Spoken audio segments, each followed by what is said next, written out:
It's time for blush. And if you're one of those people that doesn't wear blush because you have rosacea or red cheeks of any kind, then think again, because blush goes into a very different position to where your redness will be.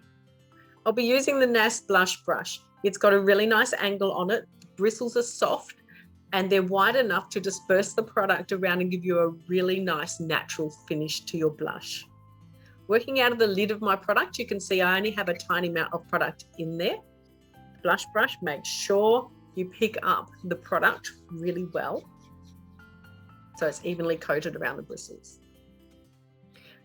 Starting back here, above your contour, we're going to start bringing it forward. Where the color heavier, back here at the top of the ear.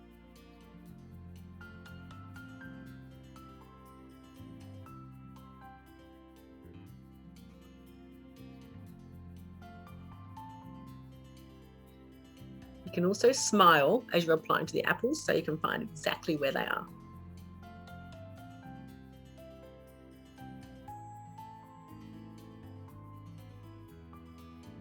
That's enough coverage for me.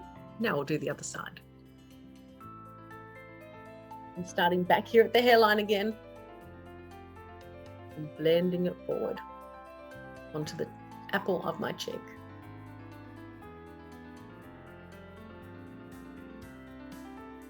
Make sure that it's even and check that you've got enough coverage that suits you.